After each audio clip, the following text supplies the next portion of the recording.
किसी ने क्या खूब कहा है, काबिलियत इतनी बढ़ाओ कि तुम्हें हराने के लिए कोशिश नहीं बल्कि साजिश करनी पड़े। तो कड़ी मेहनत कीजिए दोस्तों। आज हम रीट 2022 एनसीईआरटी ज्योग्राफी क्लास 8 से संबंधित जो महत्वपूर्ण फैक्ट है उनको लेके आए हैं सुपरफास्ट रिवीजन सीरीज में, जो रीट के लिए बहुत ही फायदेमंद फैक्ट है। चलो स्टार्ट करते हैं। संसाधन, प्रत्येक वस्तु जिसका उपयोग आवश्यकता को पूरा करने के लिए किया जाता है कहलाती है। तो संसाधन कहलाती है। प्रत्येक वस्तु जिसका उपयोग आवश्यकता को पूरा करने के लिए किया जाता है कहलाती है, तो संसाधन कहलाती है। किसी वस्तु की उपयोगिता उसे बनाती है। संसाधन, तो कोई वस्तु तभी बनती है जब वो उपयोगी हो। संसाधन कितने प्रकार के होते हैं? तो संसाधन एक तो प्राकृतिक संसाधन होते हैं और एक मानव निर्मित संसाधन और मानव निर्मित और मानव स्वयं। प्राकृतिक संसाधन, मानव निर्मित संसाधन और मानव। प्राकृतिक संसाधन कितने प्रकार के होते हैं? नवीकरणीय संसाधन और अनवीकरणीय संसाधन। कोयला, पेट्रोलियम तथा प्राकृतिक गैस किस प्रकार के संसाधन हैं? तो अनवीकरणीय संसाधन हैं। सड़क, पुल, वाहन, मशीन आदि किस प्रकार के संसाधन हैं? तो मानव निर्मित संसाधन है। किसी देश के लोगों की संख्या और योग्यता क्या कहलाती है? मानव संसाधन कहलाती है। सतत पोषणीय विकास क्या है? संसाधनों का सावधानीपूर्वक उपयोग करते हुए भविष्य के लिए बचाना ही सतत पोषणीय विकास है। विश्व की 90% जनसंख्या भूमि क्षेत्र के कितने प्रतिशत भाग पर निवास करती है? तो विश्व की 90% जनसंख्या केवल 30% भूमि क्षेत्र पर निवास करती है। भूपृष्ठ का कितना प्रतिशत भाग स्थल रूप में है? तो 30% भाग स्थल रूप में है। किस भूमि को साझा संपत्ति संसाधन कहा जाता है? तो सामुदायिक भूमि को। तापमान परिवर्तन, तुषार क्रिया, पौधे, प्राणियों और मनुष्य के क्रियाकलाप द्वारा अनावृत सेलों का टूटना और क्षय होना क्या कहलाता है? तो अपक्षय कहलाता है। तापमान परिवर्तन, तुषार क्रिया, पौधे, प्राणियों और मनुष्य के क्रियाकलापों द्वारा अनवरत सेलों का टूटना और क्षय होना क्या कहलाता है? अपक्षय कहलाता है। मृदा की सबसे ऊपरी परत बनी होती है ह्यूमस और वनस्पति की। मृदा का निम्नीकरण और संरक्षण के प्रमुख कारक कौन से हैं? तो मानवीय और प्राकृतिक कारक है। पौधों के बीच अनावृत भूमि जैव पदार्थ जैसे प्रवाल से ढक दी जाती है। इससे मृदा की आर्द्रता रुकी रहती है। इसे क्या कहते हैं? तो इसे मल्च बनाना कहते हैं। वेदिका फार्म कहाँ बनाए जाते हैं? तेज ढाल वाले स्थानों पर, जैसे पहाड़ी क्षेत्र में। समुच्चय रेखीय जुताई कहाँ की जाती है? तो पहाड़ी ढाल पर खेती के लिए समुच्चय रेखीय जुताई की जाती है। तटीय प्रदेशों और शुष्क प्रदेशों में पवन की गति को रोकने के लिए वृक्षों को कतार में लगाया जाता है। इसे कहा जाता है रक्षक में खिलाएं, रक्षक में खिलाएं। जल किस प्रकार का प्राकृतिक संसाधन है? तो नवीकरणीय संसाधन है। जल प्रदूषण के लिए जिम्मेदार है नाइट्रेट धातु और पीड़कनाशी। जल की बचत के लिए आजकल किस प्रकार की खेती को बढ़ावा दिया जा रहा है? तो ड्रिप सिंचाई को बढ़ावा दिया जा रहा है। शुष्क प्रदेशों की प्रमुख वनस्पति है कंटीली झाड़ियां एवं गुल्म। टुंड्रा प्रदेश की प्रमुख वनस्पति है मोस और लाइकेन। कौन सी संस्था प्राणी और पक्षियों की अनेक जातियों की सूची तैयार करती है जो संकटग्रस्त है? CITES, the convention on international trade in endangered species of wild फोना एंड फ्लोरा। पशुओं की कितनी प्रजातियों को CITES ने संकटग्रस्त माना है? तो 5000 प्रजातियों को। पौधों की कितनी प्रजातियों को CITES ने संकटग्रस्त माना है? तो 28000 प्रजातियों को। प्राकृतिक रूप से प्राप्त होने वाले पदार्थ इनका निश्चित रासायनिक संगठन को क्या कहते हैं? खनिज कहते हैं। प्राकृतिक रूप से प्राप्त होने वाले पदार्थ जिनका निश्चित रासायनिक संगठन हो उसे क्या कहते हैं? खनिज। खनिजों की पहचान का मुख्य आधार है रंग, घनत्व, कठोरता और रासायनिक गुण। पृथ्वी पर लगभग कितने प्रकार के खनिज पाए जाते हैं? तो लगभग 3000 प्रकार के खनिज पाए जाते हैं। सेल में खनिजों का खनन किया जाता है और उस सेल में खनिजों का खनन किया जाता है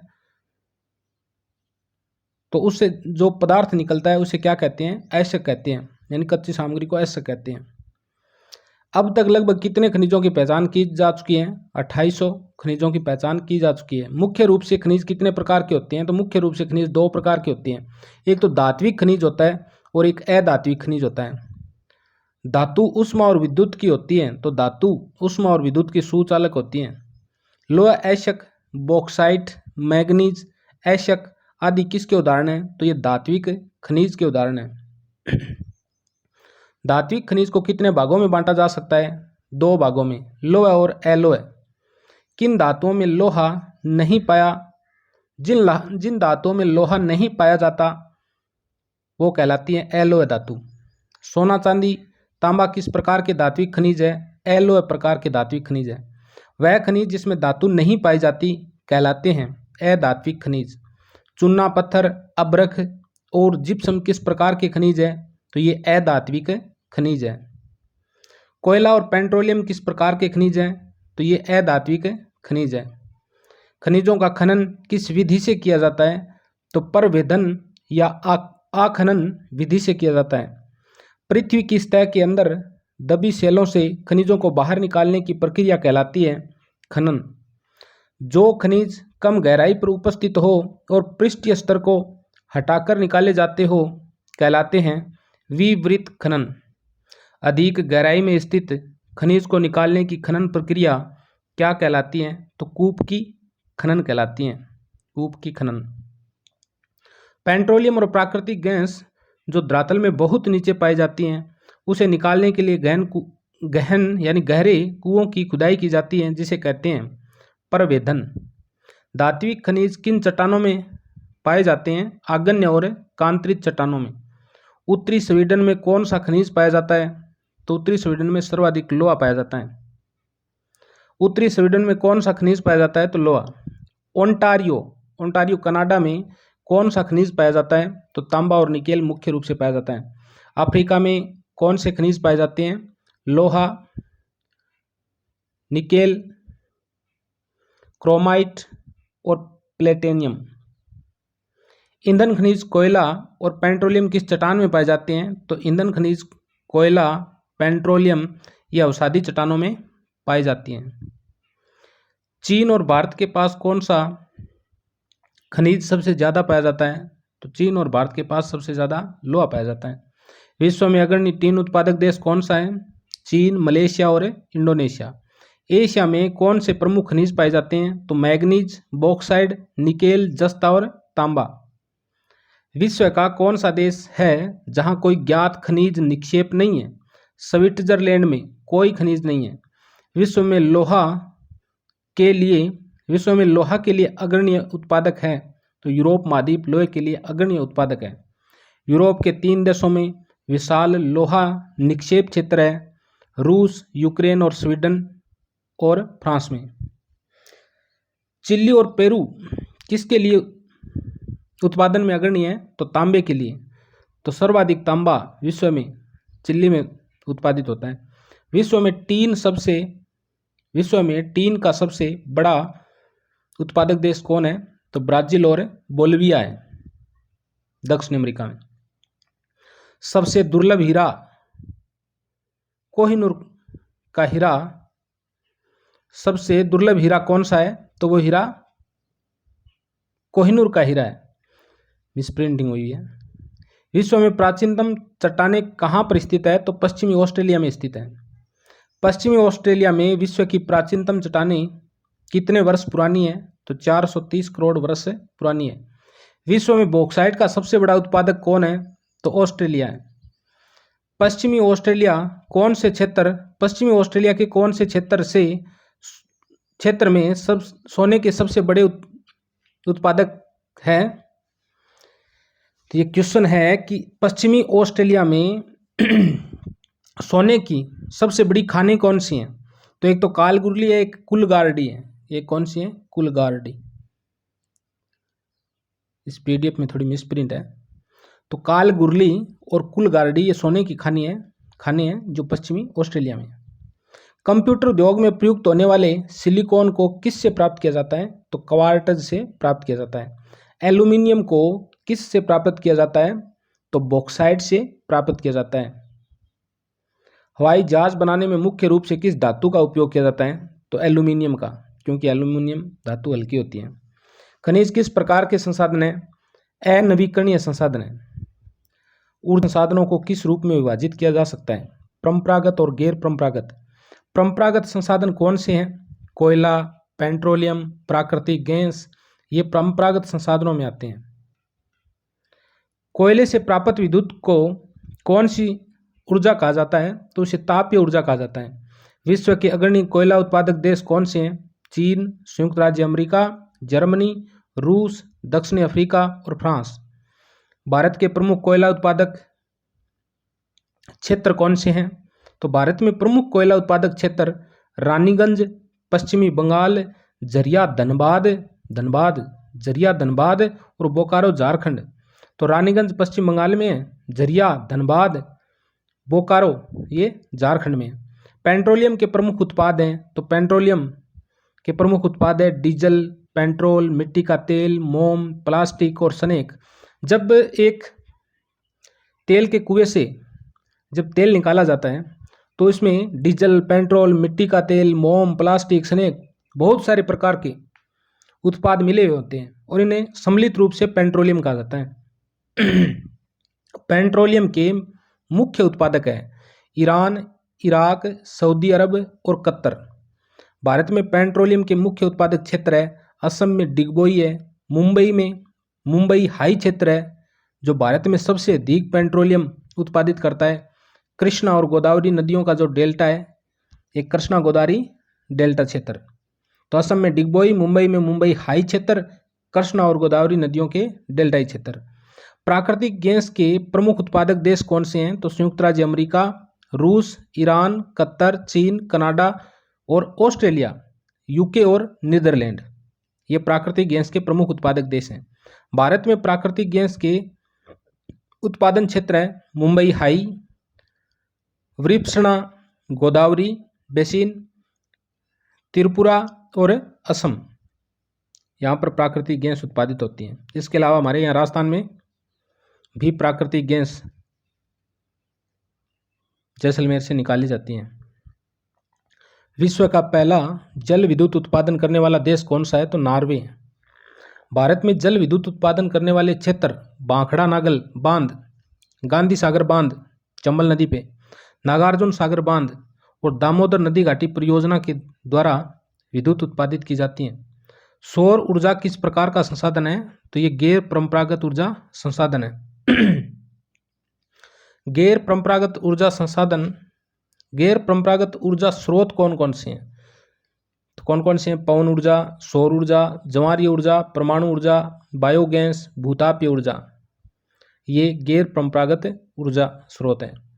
परमाणु ऊर्जा केंद्र रेडियो सक्रिय पदार्थों से प्राप्त की जाती है, तो यूरेनियम और थोरियम से। परमाणु ऊर्जा का सबसे बड़ा उत्पादक है संयुक्त राज्य अमेरिका और यूरोप महाद्वीप। भारत में किन राज्यों के पास यूरेनियम के विशाल भंडार हैं? राजस्थान और झारखंड के पास यूरेनियम के विशाल भंडार हैं। भारत में थोरियम कहाँ पर पाया जाता है? केरल के मोनोजाइट क्षेत्र में थोरियम पाया जाता है। तो भारत में थोरियम कहाँ पाया जाता है? तो केरल के मोनोजाइट में। भारत में परमाणु ऊर्जा के प्रमुख केंद्र है, तो तमिलनाडु में कलपक्कम है, महाराष्ट्र में तारापुर है जो देश का प्रथम परमाणु संयंत्र था, राजस्थान में कोटा के निकट राणा प्रताप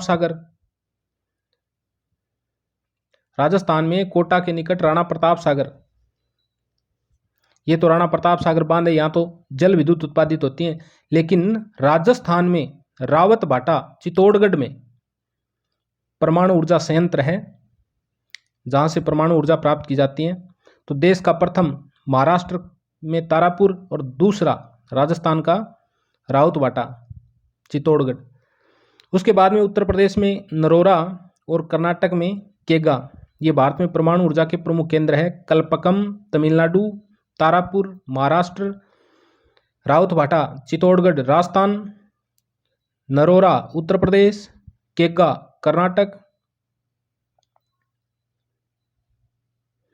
आर्थिक क्रिया कितने प्रकार की होती हैं? तो आर्थिक क्रिया 3 प्रकार की होती है। एक तो प्राथमिक क्रिया होती है, एक द्वितीय क्रियाएं होती है और एक तृतीय क्रियाएं।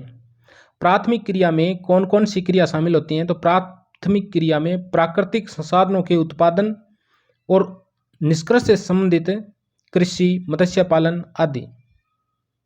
द्वितीय क्रिया में कौन कौन सी क्रिया शामिल होती हैं? तो संसाधनों के प्रसंस्करण से संबंधित, जैसे विनिर्माण उद्योग, ये द्वितीय क्रिया के अंतर्गत आता है। प्रतिक्रिया में कौन से उद्योग शामिल है? प्राथमिक क्रिया, द्वितीय क्रिया आधारित उद्योगों को सेवा प्रदान करने वाले। यातायात, व्यापार, बैंक, बीमा आदि किस प्रकार की क्रियाएं हैं? तो ये सेवा क्षेत्र से संबंधित क्रियाएं हैं।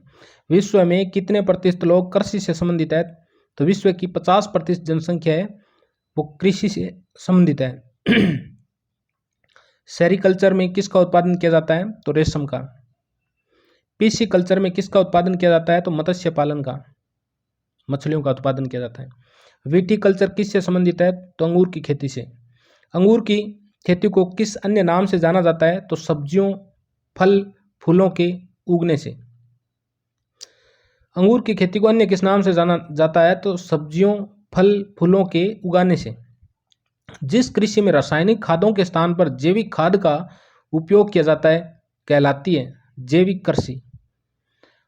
और भारत का प्रथम जैविक राज्य है सिक्किम और राजस्थान का प्रथम जैविक जिला है डूंगरपुर।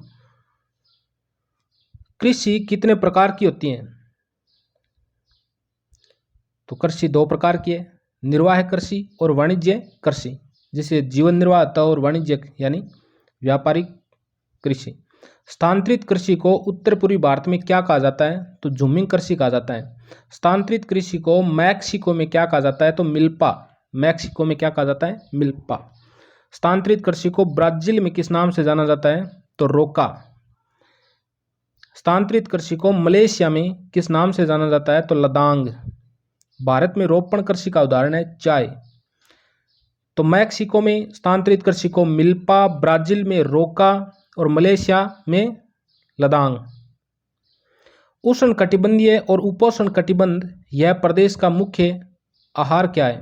तो उष्ण कटिबंधीय और उपोष्ण कटिबंधीय प्रदेश में जो जनता है उनका मुख्य आहार क्या है? तो चावल है। चावल के लिए कौन सी मिट्टी उपयुक्त रहती है? तो जलोढ़ मिट्टी। विश्व में चावल उत्पादन में अग्रणी देश कौन सा है? तो चीन है और चीन के बाद दूसरा स्थान भारत का ही है। गेहूं की फसल के लिए कौन सी मिट्टी उपयुक्त है? तो दोमट मिट्टी। भारत में गेहूं की कृषि कब की जाती है? शीत ऋतु में की जाती है। कपास की खेती के लिए उपयुक्त मिट्टी है काली और जलोढ़ मिट्टी। सुनहरा रेशा किसे कहा जाता है? पटसन को। जी क्या आपने बोरी आवे नहीं? अब तो क्या पहली बनेड़ी आती बोरियां अनाज गालता, वह बोरियां पटसन की बनेड़ी होती। सुनहरा रेशा किसे कहा जाता है? पटसन। पटसन की खेती के लिए कौन सी मिट्टी सर्वोत्तम होती है? तो जलोढ़ मिट्टी। कौन से देश पटसन की खेती में अग्रणी है? तो भारत और बांग्लादेश। अब तो पटसन बहुत महंगी होगी तो लोग लेनो रह गया। कॉफी की खेती के लिए कौन सी मिट्टी सर्वोत्तम है? तो दोमट मिट्टी। कॉफी उत्पादन में अग्रणी देश है ब्राजील। जिस उद्योग में कच्चे माल को अधिक मूल्य के उत्पादों के रूप में परिवर्तित किया जाता है कहलाता है विनिर्माण उद्योग। आकार के आधार पर उद्योग कितने प्रकार के होते हैं? तो आकार के आधार पर लघु, मध्यम और वृहत 3 प्रकार के उद्योग होते हैं। हिंदुस्तान एरोनॉटिक्स लिमिटेड और steel authority of India limited किस प्रकार के स्वामित्व के उद्योग हैं? तो ये सार्वजनिक स्वामित्व के उद्योग हैं। सहकारी क्षेत्र के उद्योग कौन कौन से हैं? तो आनंद मिल्क यूनियन लिमिटेड एवं शुद्ध डेयरी सहकारी। उभरते हुए उद्योगों को क्या कहा जाता है? तो सनराइज उद्योग कहा जाता है। भारत में इस्पात उत्पादक केंद्र कौन कौन से हैं? भिलाई, दुर्गापुर, बरनपुर, जमशेदपुर, राउरकेला, बोकारो एक ही प्रदेश में स्थित है जो चारों राज्यों में फैले हैं। वे 4 राज्य हैं पश्चिम बंगाल, झारखंड, उड़ीसा और छत्तीसगढ़। ये मुख्य इस्पात उत्पादक राज्य हैं। 1947 में भारत का एकमात्र इस्पात उद्योग कौन सा था? तो जब देश आज़ाद हुआ उसमें एकमात्र भारत का इस्पात उद्योग था Tata iron and steel company limited. Tata iron and steel company limited किस क्षेत्र का उद्योग है? तो ये निजी क्षेत्र का उद्योग है, निजी स्वामित्व वाला उद्योग है।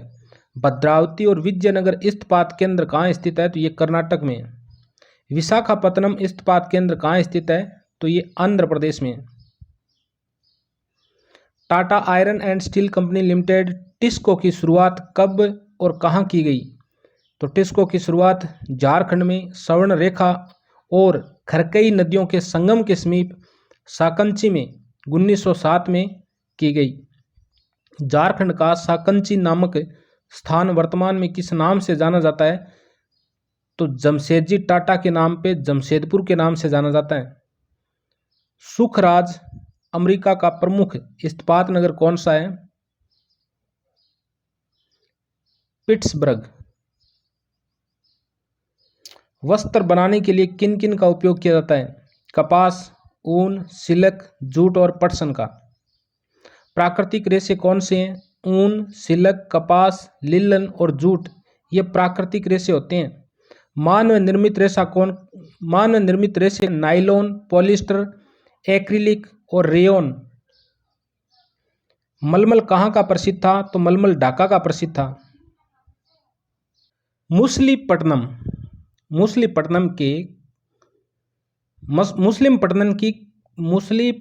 की कौन सी वस्तु प्रसिद्ध है? छींट के वस्त्र प्रसिद्ध है मूसलीपट्टनम के। कालीकट के वस्त्र किस प्रकार या किस नाम से जाने जाते थे? तो केलिको के नाम से जाने जाते थे। अंग्रेजी शासनकाल के दौरान कालीकट में जो वस्त्र तैयार होते थे वो केलिको के नाम से जाने जाते थे। सुनहरी जरी कहाँ की प्रसिद्ध है? बुरहानपुर, सूरत, वडोदरा। पहली आधुनिक सूती वस्त्र मिल मुंबई में कब स्थापित की गई? तो 1854 में। देश में प्रथम वस्त्र उद्योग की स्थापना कहाँ और कब की गई? 1818 में कोलकाता के समीप फोर्ट ग्लॉस्टर में, लेकिन ये सक्सेस नहीं हुई थी। पहली आधुनिक सूती वस्त्र मिल जो सफल हुई वो 1854 में स्थापित हुई। अहमदाबाद में प्रथम सूती वस्त्र मिल कब स्थापित हुई? तो 1859 में। अहमदाबाद कौन सी नदी के किनारे स्थित है? तो साबरमती के किनारे स्थित है। भारत का मैनचेस्टर किसे कहा जाता है? तो भारत का मैनचेस्टर अहमदाबाद को कहा जाता है। और उत्तर भारत का मैनचेस्टर किसे कहा जाता है? तो उत्तर भारत का मैनचेस्टर कानपुर को कहा जाता है। और पूछ लिया जाए कि दक्षिण भारत का मैनचेस्टर किसे कहा जाता है? तो उसे कोयम्बटूर को कहा जाता है। जापान में सूती वस्त्र का प्रमुख केंद्र कौन सा है? तो ओसाका है। भारत में मानव संसाधन मंत्रालय की स्थापना कब की गई? तो 1985 में। प्रधानमंत्री कौशल विकास योजना कब शुरू की गई? तो 2015 में। भारत का जनसंख्या घनत्व की दृष्टि से भारत का जनसंख्या घनत्व है 382 प्रति व्यक्ति वर्ग किलोमीटर। विश्व का जनसंख्या घनत्व 51 व्यक्ति प्रति वर्ग किलोमीटर है। 1804 में विश्व की जनसंख्या कितनी थी? 1 अरब थी। और 1959 में विश्व की जनसंख्या कितनी हो गई? 3 अरब हो गई। विश्व की जनसंख्या 6 अरब कब होगी? तो 1990 में हो गई थी। जनसंख्या वृद्धि दर का मुख्य कारण क्या है? खाद्य आपूर्ति एवं औषधियों के कारण मृत्यु दर कम होना और जन्म दर बढ़ना। एक देश में जन्म दर और मृत्यु दर के बीच के अंतर को कहते हैं प्राकृतिक वृद्धि दर। वे लोग जो देश छोड़ देते हैं क्या कहलाते हैं? उत्प्रवासी। और वे लोग जो देश में आकर रहते हैं क्या कहलाते हैं? आप्रवासी। और इसी के साथ कक्षा 8 की ज्योग्राफी पर्यावरण से संबंधित जो महत्वपूर्ण फैक्ट थे एनसीईआरटी में वो पूर्ण होते हैं। अगली क्लास कक्षा 9 की ज्योग्राफी से संबंधित, पर्यावरण से संबंधित रहेगी। और वीडियो अच्छो लागे चाहे न लागे, पढ़ना तो पड़ेगा। एक बार में समझ में नहीं आवे तो 2 बार रिवीजन मारो। और अब जितना जितना अधिक रिवीजन मारोगे आप, उतना ही ज़्यादा बेनिफिट रहेगा। और एनसीईआरटी के फैक्ट ऐसे फैक्ट हैं जो पूरे रीट के सिलेबस को कवर करते हैं। अब कोई भी टॉपिक में गहराई में उतरने का समय नहीं है, बल्कि सरासरी नज़र से अगर किसी ने ढंग से तैयारी की है तो उसे सरासरी नज़र से पूरे मैटर को दोहराना चाहिए। और अभी 2 बार दोहराने का टाइम है उनके पास। और कम से कम एनसीईआरटी की गाइड से संबंधित जो ये क्वेश्चन है ज़रूर निकालें। 1 बार में समझ नहीं आएंगे, 2 बार में आएंगे, 3 बार में आएंगे, क्योंकि 2 स्पीड है वो 2 गुना में, 3 गुणों में बढ़ाकर आप देख सकते हैं। ओके।